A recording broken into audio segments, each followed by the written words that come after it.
آج آپ نے پریس کانفرنس کی اور اس حوالے سے بتایا کہ ریفرنس کا فیصلہ کیا گیا ہے، مگر ابھی تک ظاہر 4 دن ہو گئے اس معاملے کو، ان آڈیو لیکس کی بہت بازگشت رہی ہے، مطالبات ہو رہے ہیں، 2 جماعتیں ایک دوسرے کے اوپر بھی الزامات لگا رہی ہیں. آپ نہیں سمجھتے کہ آپ کو بھی کم از کم سپریم کورٹ کی طرف سے موقف کا انتظار کرنا چاہیے تھا؟ شاہ زیب خان زادہ صاحب، بات یہ ہے کہ جس دن شام کو یہ آڈیو لیکس سوشل میڈیا پہ اور الیکٹرانک میڈیا پہ آئیں تو ہم نے اسی وقت، یہ رات کا ٹائم تھا، ہم نے اسی وقت جو ہے وہ پریس ریلیز جاری کی اور اس میں بڑا معصوم سا مطالبہ کیا کہ اگر اس کی فرانزکس کرانی ضروری ہے اور اگر یہ ثابت ہوتا ہے کہ یہ جعلی ہے تو جنہوں نے یہ بنائی ہے ان کے خلاف کارروائی کی جائے، اور اگر یہ ثابت ہوتا ہے کہ یہ حقیقی ہے اور صحیح ہے تو پھر جج صاحب کو سٹیپ ڈاؤن کرنا چاہیے. جیسے کہ 1997 میں 2 ججز اس میں، ایک لاہور ہائی کورٹ کے عبدالقیوم ملک صاحب اور دوسرے جو ہے وہ سپریم کورٹ کے ارشاد حسن خان صاحب جو ہیں، انہوں نے آڈیو لیک ہونے کے بعد استعفیٰ دے دیا تھا. تو ہم نے اسی تناظر میں یہ بات کی تھی کہ یہ موقع ہے کہ یا تو وہ بتائیں، کلیئر کریں، اور یہ 5 دن سپریم کورٹ آف پاکستان کے پاس تھے. اب ہمارے پاس تو اور کوئی ذریعہ نہیں ہے ماں سوائے آرٹیکل 209 کے انووک کرنے کے. بار ایسوسیشنز کے پاس اور کوئی ایسا ذریعہ نہیں ہے جس کے ذریعے جو ہے یہ فرانزک کروا سکیں. یہ گورنمنٹ آف پاکستان یا سپریم کورٹ آف پاکستان کے پاس اختیار ہے کہ وہ فرانزک کرائے. ہم نے مطالبہ کیا تھا اور ہمارا مطالبہ بڑا جائز تھا. حکومت نے کہا ہے کہ وہ فورنسک کرا رہے ہیں، اب اس کی رپورٹ نہیں آئی ہے، مگر تحریک انصاف جو حکومت پر الزام لگا رہی ہے کہ یہ آڈیو لیکس کی گئی ہیں، ان کی طرف سے بھی مطالبہ کیا گیا کہ سپریم کورٹ کا اس حوالے سے جواب آنا چاہیے، موقف آنا چاہیے، وہ نہیں آیا ہے. آپ ظاہر بار کاؤنسلز جو ہیں وہ کنیکٹڈ ہوتے ہیں، آپ کو کیا بات سمجھ میں آ رہی ہے کہ کیا کوئی تقسیم ہے جس کی وجہ سے جواب نہیں آ رہا؟ کیا وجہ ہے کہ یہ خاموشی ہے؟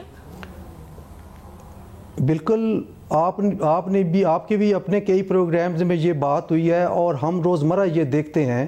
کہ سپریم کورٹ آف پاکستان کے آنریبل ججز کے درمیان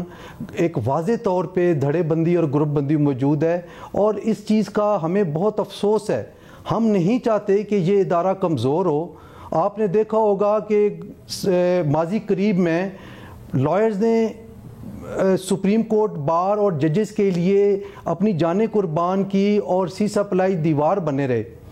لیکن ہمیں کسی ایک مخصوص جج کی بات نہیں ہے، ہم ادارے کی چاہتے ہیں کہ ادارہ مضبوط بنے، اور خاص طور پہ عدلیہ کا ادارہ اس وقت جو پورے ملک کی عوام کا جو ڈیمانڈ ہے وہ یہ ہے کہ عدلیہ کا ادارہ غیر جانبدار اور مضبوط ہونا چاہیے. لیکن یہ گروپ بندی اور دھڑے بندی یہ ادارے کو خود کمزور کر رہی ہے اور دیمک کی طرح اندر سے جو ہے وہ کھوکھلا کر رہی ہے.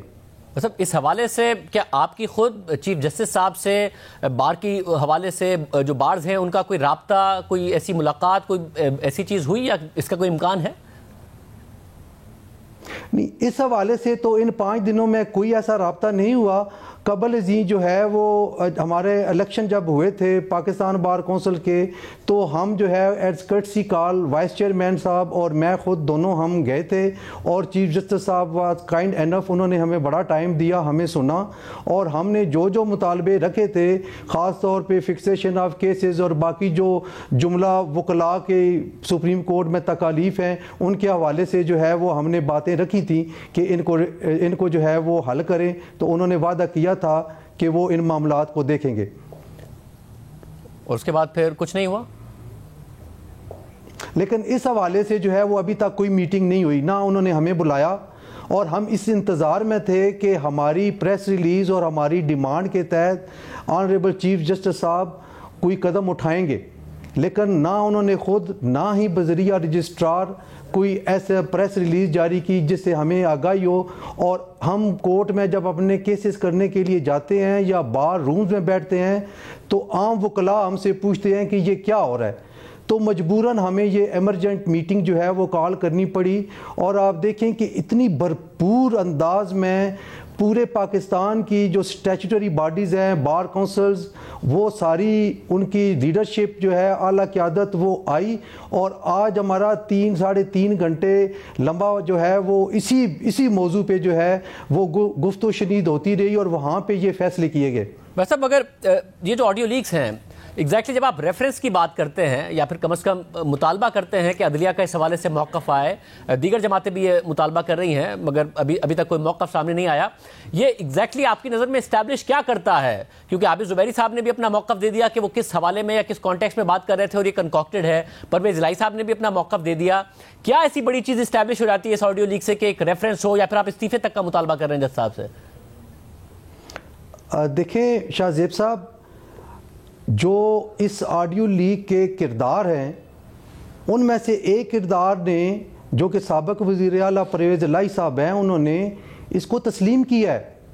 اس بات کو مانا ہے کہ جی میں نے بات کی ہے، تو یہ جو ہے یہ زیادہ سیریس چیز ہے، اور اس حوالے سے سپریم کورٹ کی طرف سے کوئی ایسا بیان یا کوئی ایسی سٹیٹمنٹ آنی چاہیے تھی تاکہ جو ہے اس حوالے سے کوئی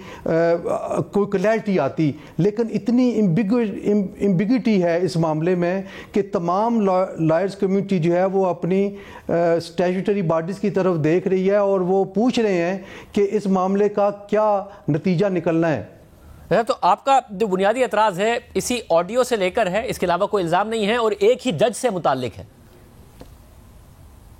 دیکھیں جو چیز سامنے آئی ہے اسی کا ہم نے بات کرنی ہے، اس کے علاوہ باقی جو معاملات ہیں جو کہ ہمارے سامنے نہیں آئے اس حوالے سے ہمارا بات کرنا مناسب نہیں لگتا۔ صاحب مگر جب آپ ریفرنس کی بات کرتے ہیں، ہم نے دیکھا ہے سالہ سال سے اگر کوئی ریفرنس جائے تو سپریم جوڈیشل کاؤنسل کا کیا پیس ہوتا ہے، جس سوائے جسٹس قاضی فائز عیسیٰ صاحب جن کا بہت تیزی سے ریفرنس چلا اور پھر ہم نے دیکھا کہ کیا اس کا منطقی انجام ہوا، آخر میں جس حکومت نے کیا وہ بھی اپنی غلطی مانتی ہے کہ یہ نہیں کرنا چاہیے تھا، اس کے علاوہ تو وہ اسپیڈ نہیں ہوتی ہے، تو آپ صرف ریفرنس دائر کرنے جا رہے ہیں یا کچھ اور بھی مطالبہ ہے؟ نہیں، ہم ریفرنس دائر کرنے جا رہے ہیں اور اس ریفرنس کو منطقی انجام تک پہنچانا چاہیں گے، اور ہم یہ چاہیں گے کہ جو ریفرنسز اس سے پہلے دائر کیے گئے وہ پینڈنگ ہیں ان کا بھی فیصلہ ہونا چاہیے۔ اور یہ کیسے ممکن ہو سکے گا؟ یہ مطالبات تو اس دور میں بھی سامنے آئے تھے کہ کیسے آؤٹ آف ٹرن فائز عیسیٰ صاحب کا جو ریفرنس ہے اس کو پہلے سن لیا گیا اور پھر کس اسپیڈ سے چلا اور دوسرے نہیں چلتے، مگر اس کے بعد ہم نے دیکھا کہ وہ اسپیڈ نہیں نظر آئی ہے۔ دیکھیں بات یہ ہے کہ یہ تو honourable chief justice of Pakistan کو سوچنا چاہیے کہ ساری عوام جو ہے وہ دیکھتی ہے، بعض اوقات ہم نے دیکھا ہے کہ کئی ججز پہ کوئی کرپشن کے چارجز بھی لگائے گئے اور وہ پھر ریفرنس جو ہے وہ انہوں نے اس وجہ سے فائل کر دیے کہ انہوں نے جو ہے وہ استعفیٰ دے دیا۔ میں ذاتی طور پہ اور پاکستان بار کونسل کا یہ ڈٹرمن ویو ہے کہ ایسے ریفرنسز جو کرپشن کی بنیاد پہ کئی ججز کے خلاف دائر کیے گئے تو یہ کافی نہیں ہے کہ وہ استعفیٰ دے دیں تو وہ ریفرنس جو ہے وہ وڈرا ہو جائے گا، بلکہ کرپشن کے جو ریفرنسز ہیں ان کو منطقی انجام تک پہنچانا چاہیے۔ یہ تبھی جو ہے وہ عوام کا اور وکلاء کا عدلیہ پہ اعتماد جو ہے وہ بڑھے گا، اور یہ ہونا چاہیے، یہ ضروری ہے۔